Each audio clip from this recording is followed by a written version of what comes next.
Welcome in, Allie. I am so excited to have you here with me today. I just told my audience what to expect in this podcast episode, but I would love for you to share more about yourself with my listeners because they always want to know who are these people that I'm listening to. So tell us all the stuff, who you are, who you serve, and give us some fun facts about where you grew up. Yeah. Would you guys like to know who you're listening to? Who am I taking advice from? Who is this? Yes. So like Tracy mentioned, my name is Allie Grummert. I'm an email marketing strategist, copywriter, agency owner as well. I have a small team. We do done-for-you email marketing largely around welcome and nurture sequences and automations for our clients who are creators. So either they're on Instagram or they have blogs. Most of my clients have been food bloggers for the last 7 years since starting my business back in 2018, and I absolutely love it. So we work in that space with creators whose biggest goal is to get traffic back to their website. And I am the host of a podcast called Happy Subscribers, and I love it. It's so much fun being a podcast host. Tracy, I can see why you do it. Yeah. Just get to talk all the time. So, and then, they're talkers. It's a good thing. Yappers, baby. The yappers just unite. And so, as far as some credentials, I've worked with over 120 clients one-on-one. I'm a recommended expert through NerdPress, a KIT approved expert, and a Mediavine partner. So I've been doing this for a while, know a lot of people, and have seen a lot of scenarios played out over email. And yes, we're going to say something. You could probably write a book with some of the stuff you've heard and seen. Probably could. At this point, it's just all on the podcast, so I just talk about it. But then as far as fun facts go, I am actually from rural Nebraska, from a hometown that is 100 people. 100. 100. Well, it was when I left. Well, now it's 99, but then it's actually like grown a little, but that was back like 20 years ago when I left. It was teeny tiny, and then I guess some people moved into town. So now it's up to like 143, unless the sign has not been updated. Probably not since the last census. So yeah, I actually grew up next door to my dad's parents, my grandma and grandpa Grummert, which is delightful. If you're using video, you are. Can I show you a photo of me? Yes, please. Yeah, we're gonna put this video on my YouTube channel. Look at this picture of my dad and I. And probably 1991, something like that. And so it's just for listeners, if you're not able to see, it's me as an itty bitty in my sweatshirt and sweatpants and tennis shoes on a tire swing. And my dad is wearing his work attire, and he worked a blue collar job. And so he's got his blue shirt. I don't even know if it has his name on it. Of course, he's got a pin in his button. Of course. He's got like the keys on his waist belt and all this. And then there's a cool old truck going by in the background. I love it. Yes. So and somebody asked me today, like, did you have an idyllic childhood? I was like, I would not say so. But I do love having little memories like that around. So I feel very privileged to have grown up in that lifestyle. Yeah. Did you grow? So okay. So not to get too far off the topic at hand, but my husband, his grandparents, both sets lived like on the same street, 2 doors down from each other. And so growing up, he always thought everybody's grandparents lived on the same street, 2 doors down from each other. So living next door to your grandparents, did you think growing up that that's just like how you do it? I think I knew it was a privilege. I don't think I knew it was everyone's, because like I have all these cousins and they don't get to live next door to grandma and grandpa. Got it. And like they walked to my birthday parties. They walked next door and we all ate at the picnic table some cake or whatnot. And so, and my dad's birthday is only 2 days after mine. And so like we just had a little family gathering, and like grandma and grandpa are coming and you can just see them walk along. And we've had this like a tree line that separates our property, but you could see them kind of. I love it. Grandma bringing her dessert, and so it was really, really sweet. That is sweet. Okay, I have to ask you this. How old were you when you got on your first airplane ride? 15. Okay. 15. I did a 4-H trip to DC. Okay. Well, because growing up in a small town like that, I grew up in a small town. It wasn't nearly as small as yours, but it was a small town in Arkansas, Fort Smith. It might have been 80,000 people. But I did not get on an airplane until I I had graduated college and I was going to work for my first big girl job, and they were sending me to a training. Oh, wow. I know. Yeah. I got to go with a bunch of other first timers because we had probably like 30 or so of us late high school age going to DC for like a 10-day citizenship tour with all 4-Hers. So we're all like farm and rural kids just being like, I remember being in the hotel watching the news from DC. And it's so interesting watching local news when you're not local. Can I tell you, not only that, but we're watching the news and the news anchors were reporting on what they called a black mongoose loose on the interstate. And you have all these farm kids going, that's a black Angus. So we're so far from home. I'm dying. True story. They called it an mongoose. Mongoose, a black mongoose. Okay, which begs the question, how did that thing get there in the first place? But we've got to move on to the topic. So many questions. So there you go. Just to whet your appetite. I got a lot of stories. You're right. Oh my gosh. I love it. And okay, and this is a fun fact, another fun fact. Y'all, her first name is spelled, if you look at my show notes, you're going to think I spelled it wrong. Allea, but it's pronounced Allie. Correct. Like an alley cat. What were your parents thinking? So actually, my mom had a plan. So my full name is Allison Lee. So it's just Allison, and then my middle name is Lea. And my mom told my dad, if you get this wrong on the birth certificate, it's going to really screw up how I want to spell her nickname. So I've been going, like my family all calls me Allison, but that's odd for people to find out, people who've known me for years or whatever. And I'm like, oh, I should probably tell you. I do have a government name as well. And so I go by Allie, have since like high school and then Facebook going into college. That's how I had it spelled. And I have to explain it all of the time. It's not my favorite hobby. So the more we can talk about it, tell your friends, correct your friends. I would appreciate it. It's not my favorite hobby. I know my unfavorite hobby about my name is it's plain Jane, Tracy. Yes. Do you know how many people want to stick an E between the C and the Y, or a CIE or a CEE? And I'm over here going, for the love, could you not? I mean, could you look before you email me? Gosh. Oh, I get Alan. Oh, Allen. Yep. And I just like can't be mad about it. I can't be like, look at the details. You called me a man's name, and I'm like, whatever. It's autocorrect. I'm like, they'll catch it. They'll be embarrassed. Moving on. I hope that there's a little bit of healthy amounts of, reflection and shame. Oh my gosh, you all, this is a prime example of when you get two extroverted talkers in a room together. Okay, let me get into the topic that the listeners came to hear. Otherwise, they're going to shut this whole thing off. So let's dive in though, because you have some really, really good stuff to share. I want to know what you think are the most effective ways to grow your list in a time of AI, especially because as of the time of this recording, Allie and I are recording this December 2025. We are headed into 2026 like a mad dash.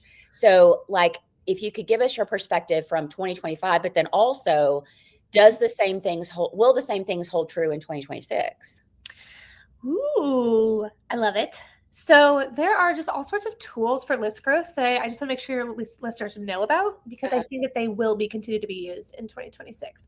Okay. 1 second. I have to cough. Okay. Okay. One of those tools is from Mediavine, and it's called Grow. So if you haven't used a tool like that, it's cool. It's something where you can actually create different forms that can show up on different categories on your WordPress site to be able to promote individual types of freebies or reasons why somebody would want to get on your list. And so what? Interesting. Yeah. And it's free. Let's start there. Yeah. And then what's cool about it is that as you're scrolling, it kind of makes a little light box. So it kind of signifies, so everything on the page kind of goes lightly dark, and then it kind of pops and you're like, oh yeah, I do want to subscribe to get your 5 daily tips to whatever. And so that's a tool that I think is really, really helpful. I see that all the time with my blogging clients. And then I was like, non-bloggers can use it. You don't even have to be a Mediavine publisher. So Mediavine is a big ad network. It's one of the 2 primary ways that food bloggers earn money. There's 2 major ad networks, and Mediavine is one of them. But this tool is available for everyone. I love that. But it's just for WordPress people. Yep, you have to have WordPress in order to use the plugin. Got it. So, and then it's great because then you can connect it to Kit, to Flowdesk or whatever to actually go send the email. Uh-huh. The one downside is that you can't see the conversion rate within Grow. You can't see how many people saw it and how many people signed up. You can just see the number of people who signed up. Okay. But for better, for worse. And then there's also just a default option if you just want that to show everywhere. You can as well. That's a big one. The Kit Creator Network. If you're using Kit as an email platform and you're not using the Creator Network, you're kind of missing out. And I want to encourage you to go check it out. I have a blog post about this, but it's a way that you can build relationships with other creators. Yeah. So as much as you can kind of go shopping and figure out like, who do I want to recommend? Who do I want to have recommend me? Like who's all out there and add them to your portfolio. You can also go reach out to people and say, hey, I actually think our audience might overlap. Do you want to hop on a call? Do you want to chat? Like, I'd love to get to know you in order to refer people to you. Like, it's also a great way to get to know people that way. Yeah. So love the Creator Network. They join my list. They go into my welcome sequence, just like if somebody came in through a general opt-in. Uh-huh. So with that, kind of thinking about who do you know? How are you connecting? You can also maybe find a pod of 3 or 4 other creators. Excuse me, I just sneezed. It's okay. It was the cutest sneeze. It was so funny. I was trying not to, and then I was like, can I mute myself? I don't even know what to do right now. So anyway, Panic. Here we are in real time, people. Oh my goodness, I love it. So if you have peers, these don't have to be on the Creator Network. You don't all have to be on Kit. But this is more grassroots. Yes. And I think that this is something that's going to have to happen even in the time of AI. We can't just rely on all the machines doing things for us or taking everything away from us, if that's kind of your half glass empty kind of vibe. Mm-hmm. But what you do is you find other peers who serve a relatively close audience and you talk about their content as well. Yes. What if at the end of your email over the month, you're like, hey, and my friend Melissa just published this. Go check it out. Yes. Or if friend Tracy has this new freebie. Here you go. Yes. And you're all promoting one another. It's grassroots, which I know is like, oh my gosh, that's like work. And it's like, well, yeah, you're trying to find the best people ever to be on your freaking awesome email list. If one more person says to me, you mean I can't just create an offer and put it out there and people are going to buy it? I'm like, no. This is not, if one more person says the words passive income, I'm going to lose it because there is no such thing as passive income. There's not. No, it's a different business model. So we'll do a little sidebar here for like how your business is built. So Tracy and I, we have service-based businesses. You have courses and whatnot, or like your mastermind, right? Group coaching. I'm like, where are the words? And I have one-on-one services. So I can just go to a conference and meet a bunch of people and they become clients. That's awesome. But if I need to sell lots and lots of things, my business model has to change. Me going to a conference as a person of one and meeting 50 people isn't going to pay the bills. Right. I have to go show up on social media. I have to play around with ads. The number of the masses that you can get in front of really matters. So it's a different problem and solution. And there's a reason why I don't have courses. I don't want to have to show up on social media all the time in order to keep my funnel full. So love it. Little soapbox. Right. But we're talking about what I call BOPA, borrowing other people's audiences. And I love what you were saying because I personally have made a goal and I've already exceeded the goal. But I said to myself in 2026, I want to have at least 26 BOPA opportunities. Being on somebody's podcast or obviously having them on mine in return, sharing a freebie by email, being a part of their mastermind as a group expert. I mean, whatever it is. And I think I have a list now of 60 people and you're on it, by the way. I love it. Thank you. Come back to my podcast. I do have an episode with Tracy if y'all want to go check it out. No. So, I mean, that's another opportunity, especially for like service providers. Yes. Set a goal like that. Set like, how many podcasts do I want to be on? Mm-hmm. What's so great is that once you start doing it, the rejection is easy. It's fine. You move on. Like, it's kind of a numbers game, but you also like want to have a quality pitch. I'm not here to tell you how to pitch podcasts, but like being on podcasts is what I did when I first started for years. That's how I got clients. I'd be on one podcast and I would get leads for 8 months. So that's definitely another strategy. And it might not look like list growth. It might look like sales leads. Yep. So that means they've booked a call or they've requested or applied for a free coaching session or something. Yeah. I love that. How can we make more money with our emails?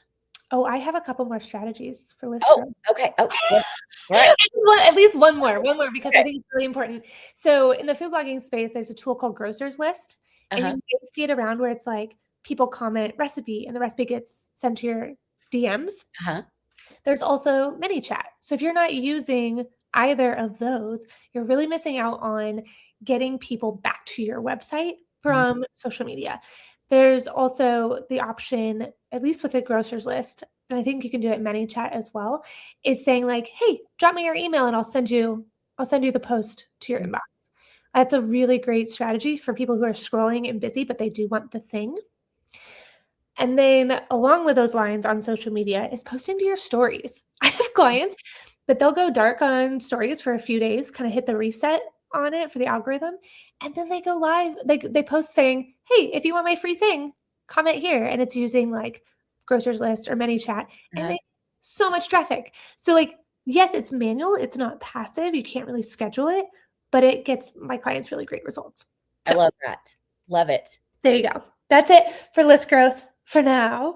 And then as far as making money in the time of I mean, it's how you make money with email Mhm. in general is really deciding what's my goal here? Am I selling a course? Am I selling a service? Am I promoting affiliates? And do I need to make sure that I'm diversified in how I'm promoting all of those things? So understanding your goal is most important because sure, like I could run ads in my emails, but that's not is that worth it for me for $150 a month? Or do I want to not do that and then instead use email to ask people to hop on a free strategy call? Yeah. Yeah. So that's first things first. But then with making money, it's kind of like I've started calling it email math. Mhm. So, like, the ways you earn more, and this comes from the context of, like I mentioned, my audience earns revenue from site traffic, people going back to their website. Right. So we're not over here like telling our life story so much in their emails. It's like, and if you want the recipe, click here, Mhm. right? So when it comes to getting more people to click through to the website, the math equation looks like that means you either send more emails, like you Mhm. give people more opportunities to click, you grow your list so the number of people receiving that email increases, or you improve your click rate. So the percentage of the subscribers already on your list means like the percentage goes up, which means the total clicks goes up to your website as well. So, I like it. and so, but even if you're not in the content creation ad revenue space, there's so much you can do to differentiate yourself in the time of AI. And I mentioned that I work in welcome sequences. This is the prime time. People are joining your list. They're the Mhm. most excited about your content that they're going to be all freaking year. Right. And so, what does that mean for creating a relationship with those brand new subscribers in a way that they feel like they are seen and heard? Mhm. And they also like enjoy you and want to stick around because they like your perspective or they like that you've helped them. So you get Mhm. to craft that experience. And that's not something that you get when you get like an AI overview when you Google something. So Love. we have this opportunity to like onboard them into your ecosystem, your space, and direct them to the places where they want to go. Segment them if you need to or want to. Yeah. And then that's how you can really differentiate yourself in the time of AI / make yourself more money because as you grow your list, you're going to build and you continue to email them, you're Yeah. going to build consistency and loyalty and clicks through to your services page, your sales page, and then your products when you actually do run promotions. Love it. I love it. So I love what you're saying about loyalty and helping them see who you are and get to know you. How do we create more of not just a one-way street with our subscribers, like an actual meaningful relationship where they feel obviously they feel like they know me because they've got my welcome sequence and my emails and all of that, but I want to feel like I know them also. Mhm. So how do we do that? And is there truly an AI way to do that? Like, Oh, I mean, in the time of I don't always use it for things. yeah, Sometimes it's just like, what's the human thing to do? uh, So we have the benefit of not being computers. What do you know? And so, like, it could look like it can look like a few things. For our clients, for our signature service, we do audience research through a survey. And we've got an incentive. People complete it by a due date. They get entered to win something. We get the coolest feedback. And then we get to hand deliver it to our clients and be like, do you see how much they love you? Do you see it? Do you feel it? So we get to present that back to them. And then it gives them the confidence that they're like, I actually do know who I'm talking to. Or they're like, I had a client years ago say, so we've been making it more difficult than we needed to. And I was like, yeah, yep, you have. She's like, okay, just checking. Okay. So, and that's cool. Or we also had one client, her audience was like, oh, I didn't know you had a cookbook. Like, we're asking for feedback about it. And they're like, oh, had no idea. Oh, I didn't know you had one. And on the review call, she goes, my client goes, we should probably tell them I have a cookbook. You know what? I hear that from my clients and students too, because they'll say, I need to create a new free lead magnet. And I'm like, what's wrong with the one you've got? Nobody wants it. I'm like, do they know about it? How many? And they'll go, well, I posted about it on social media. I'm like, how many times? Once? When was that? 2 weeks ago? And I'm like, they don't know it exists. Or like also the paid offers. Oh, nobody wants my $97 offer. And I'm like, I need to create a new one. And I'm like, well, hold on. Tell me about this offer. And the offer's amazing. Yes. And I'm like, how many times did you promote it to your list, to your social media? And they're like, once, 2 weeks ago. And I'm like, no. Yes. A lot of it is visibility. Yes. It's how many people have actually seen your form. Correct. In the last 90 days. You're like 3. I'm like, okay. So you have your form's visibility is the problem, not the conversion rate. Yeah, they can't buy the cookbook if they can't see the cookbook. Nope. And so then that's what we incorporate in the welcome sequence. Even if they're not buying it right away or we're not offering a discount, it's just like, hey, this exists. Just thought you should know, which also lends to your credibility. Like, oh, this person teaches on this and people have really raved about it. I'll put a pin in that in the back of my mind. Yeah. As far as other relationship building things with email, people can reply back. Just ask them to reply back. Tell us some of the fun ways you've gotten people to reply back to yours, because I've done some of that this year too, and it's been amazing. So I've done a poll. I'm like, hey, which of these is your next goal? Cool. And so I don't use that information for anything more than just data collection, like a snapshot of where my subscribers are right now. I actually just sent out an email this morning and I've already gotten a reply asking like something about my podcast. Like, what do you hope? Like, what's the one thing you're kind of stuck on that you want to fix for 2026? Nice. And so when you ask a specific question, you're going to it's easier to get results than like a slew of questions. This is coming off of somebody who the week before, I actually sent out a survey to my list about the podcast, including this question among a few. I included no incentive. Let me tell you how this worked. 0. Nobody. I have some really attentive listeners, but ain't nobody filling out a survey unless you give them a reason. And this is proof. So I was like, whatever. I'm not running any promotions before Christmas. So I was like, what if I just use these next couple of emails to ask questions? Yeah. And so that's definitely one way to do it as well. And you can include that in your welcome sequence so that as people are joining, they're replying right away and then they get a response from you. I mean, come on. Yeah. That's cool. I have people going, oh my gosh, you really replied to me? You're a real person? I was like, hello, it went to my inbox. Right. I see things in my inbox and I reply to them. And so, I mean, I'm not so busy that I want to shut off all replies. Exactly. That's one way to do it. And then I did something, was it during the pandemic-ish, beginning of 2021? I was getting the itch to have conversations with people. Yeah. In real time. Yeah. So I started hosting a monthly roundtable called Marketing Answers with Allie. I did it monthly for 2.5 years. Wow. And so it gave me something to promote. Yeah. That wasn't my services. I was like, come to my free thing. Come attend. And then I was able to make friends that way. They are the people that are, still on my email list. So referring people my way, whether it's for free resources or services. And, I did that and I recorded it and I sent out a recap with the replay and a tiny little pitch or offer for like, and if you need help with this, here you go.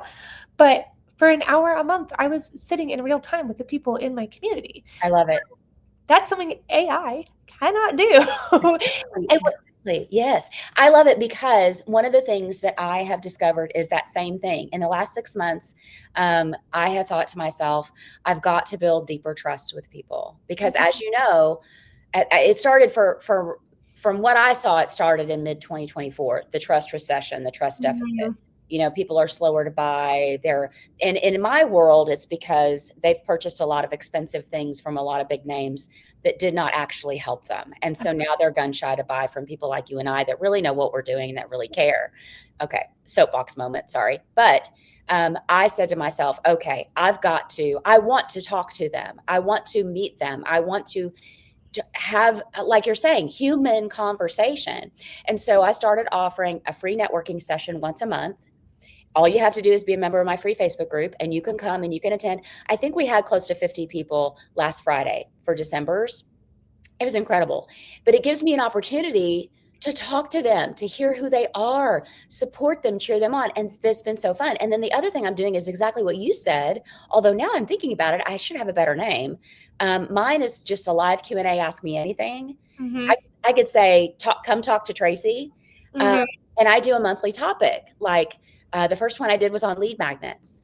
Do you Yes. need one, or do you have one that you think stinks? Do you need, like what? Come talk to me. And then this one we're doing on Monday, December 17, is ask me anything about launching. Are you launching a book, a podcast, a course, or whatever?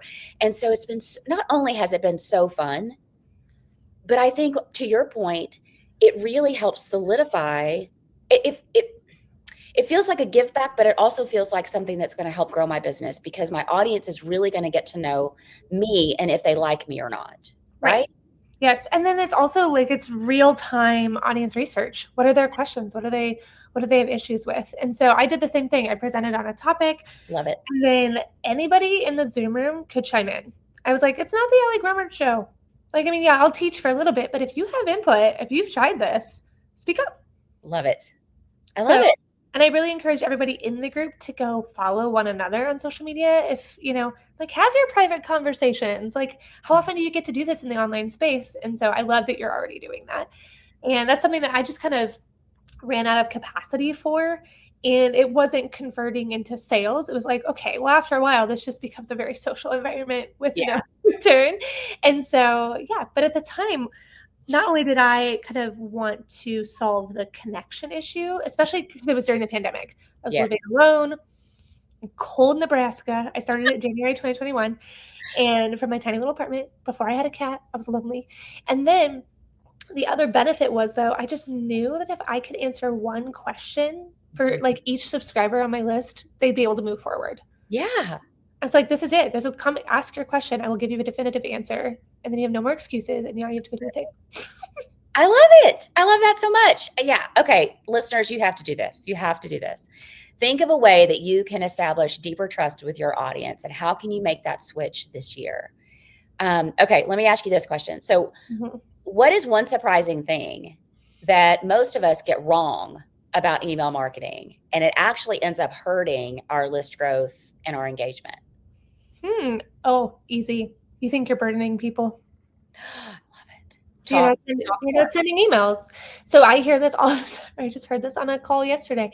He was like, I hate getting emails. Why would I send emails? I'm like, you realize you're talking to an email expert, right? About your email list for your blog. Okay. So, but I was like, you know that you're not your audience. Your audience comes to your website because they can't get enough of your content and they have signed up and they want more. Full stop. So that's the huge thing a huge burden that people put on themselves. And I'm like, you don't really know, because you're not your ideal reader in most cases. And there's an age difference too. Like, he's an older gentleman. He's like, I don't want that many emails. I'm like, I personally love the content on your website. If I really wanted to binge it, I'd be like, email me every day. I love it. What helps with that, though, is that if you can properly segment your list to allow them to get what they want and not get what they don't want, then you know you're not burdening them. If you've given them the option to say, I just want one email a week, perfect. They're only going to get one email a week. You get to pick what it is. But then it takes away the shyness of it. You're like, oh, everybody else who's on the list, they have the option. Yeah. And still 90% of my list wants 3 emails a week. Yeah. So then you get to do the email math where you're like, I am sending more emails. I'm actually not burdening people. I'm allowing them to choose their preferences and remain, what I call a happy subscriber, because they feel heard and listened to, and they have a little bit of control. I love that. I love what you said about you might not be your audience, because that makes me think, you know, this may be a mindset thing for me. I've never been one of those people that can charge you like $10,000 to coach with me. Primarily because I'm not going to pay anybody else $10,000. Mm-hmm. But what you said was you're not your audience. So, maybe Tracy Beavers needs to do a little thinking on that. Mm-hmm. Tracy, I will tell you, when you do pay someone $10,000 and it pays off, you're like, it's awesome. I can tell you that I have spent that with like my business coach. And then people do pay me like $9,000 for 6 months of coaching with me. But I also know like I've seen the benefit of that. So it's also a little bit mindset as far as like, but what if?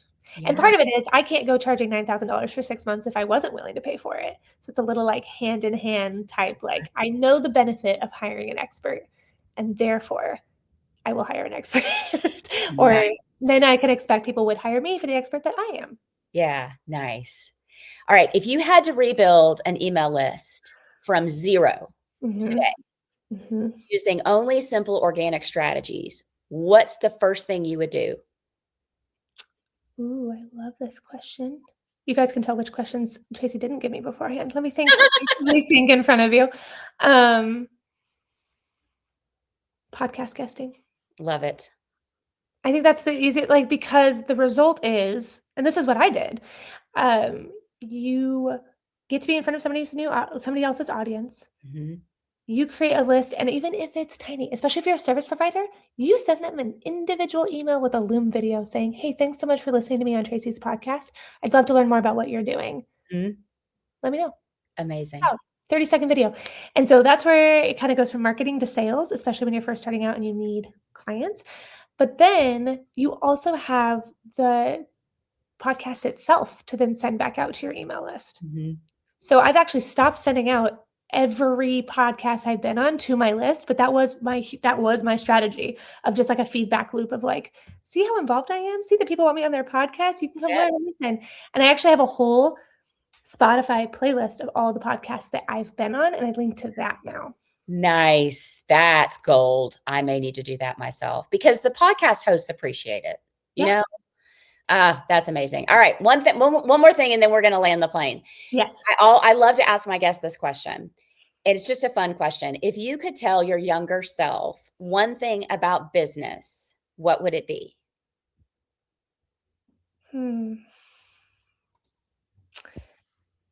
You're going to have to change in order to grow into a business owner that you are proud of.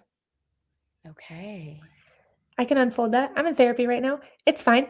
But really, like, nobody warns you, tells you about how much being a business owner requires personal growth. Oh, yes. You cannot stay where you are and be the kind of leader you actually want to be in your own space. I operate a team. Do you know how humbling it is when everybody tells you, actually, Allie, it's you're the problem? And I'm like, okay, I'm going to go take that feedback gladly because you kindly told it to me. And I'm a safe space that you feel like you can tell me that stuff. And I'm going to look in the mirror and say, oh, wow, I'm really confusing my team members. Yeah. Or I'm actually not giving full instructions because I'm not really clear on what I need. Like there's so much personal growth. Yes. And humility and control issues. Oh, Oh my goodness. I remember the first time I sent out a proposal on a Friday afternoon. It was $850 and I cried all weekend. And part of it is like when you're that desperate as a new business owner. But now I send off proposals and I'm like, yeah, if you don't want to work with me, it's not a hard feeling. Right. Like that's okay. There's a good number of people who don't accept my proposals. Right. And so, but that doesn't happen overnight. No. And so, but I would say to younger Allie, girl, I am so proud of how well you faced what was in front of you and chose to grow into the person that you are now. I'm pretty proud of myself. If I had to go talk to little Allie, I'd be like, girl, you didn't know it. You didn't know you would need to develop to be this person, but I'm proud of where I'm at.